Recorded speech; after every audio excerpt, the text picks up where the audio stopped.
ஒருத்தர் மேலே நமக்கு அன்பு வேணும் அப்படின்னா, அன்பு ஒரு இரக்கத்தினால கிடைக்கணும் அப்படின்னு எதிர்பார்க்காதீங்க. அன்பு வேணும்னா அவங்க கூட இருந்து, பழகி, வாழ்ந்து, அன்பை செலுத்தி அந்த அன்பை வாங்குறது தான் சரியான முறையாக இருக்கும். தொலைவில் இருக்கக்கூடியவங்க அப்படின்னா உங்களுடைய அக்கறையினாலையும் நீங்கள் நடந்து கொள்ள விதத்தினாலையும் அவங்களுடைய அன்பை பெறலாம்.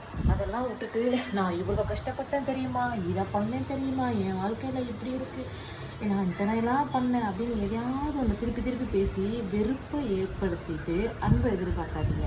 அதே மாதிரி ஒருத்தர்கிட்ட சிம்பத்தி க்ரியேட் பண்ணுற மாதிரி பேசி அவங்கள நம்ம கட்டுக்குள்ளே கொண்டு வரணும், அவங்க நம்ம அன்பால் அடக்கி ஆளணும். உங்களுடைய என்ன சொல்கிறது, கரெக்டான வார்த்தை என்னென்னா உங்களோட சுயநலத்துக்காக சுயலாபத்துக்காக ஒருத்தரை அடக்கி ஆளணும் அப்படின்னு நினைக்கிறதும் ஒரு மிகப்பெரிய தவறான ஒரு விஷயம்.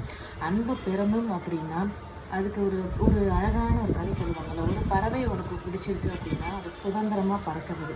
அது திரும்பி உன்னை நோக்கி வந்துச்சு அப்படின்னா அதுதான் அந்த பறவை உண்மையில செலுத்தக்கூடிய அன்பாக இருக்கும். நீ அந்த பறவை மேலே செலுத்திய அன்பாகவும் இருக்குங்கிறத ஞாபகம் வச்சுக்கணும். இதெல்லாம் விட்டுட்டு அந்த பறவை இருந்தால் விழுணும், அதெல்லாம் கட்டுக்குள்ளே வச்சுக்குவேன், என் கூண்டுக்குள்ளே வச்சுக்குவேன், என் கைக்குள்ளேயே போட்டு இறுக்கி அதை கொள்ளுவேன் அப்படின்னு பண்ணிங்கன்னா அது அன்பு கிடையாது. அதனால் அதை புரிஞ்சுக்கோங்க. அன்புக்கும் சுதந்திரத்துக்கும் நிறைய வித்தியாசம் இருக்குது. ஒருத்தருடைய அன்பை பெறுவதற்கு நிச்சயமாக அவங்கள இறக்கப்படும்படி பேசி அந்த வஞ்சனையில் கொண்டு உழ வச்சு ஒருத்தர்கிட்ட அன்பை வாங்கணும் அப்படின்னு நினைக்காதீங்க. உண்மையாக அன்பை செலுத்துங்க. உண்மையான அன்பாக இருந்ததுன்னா திரும்பி உங்களுக்கு அது கிடைக்கும்.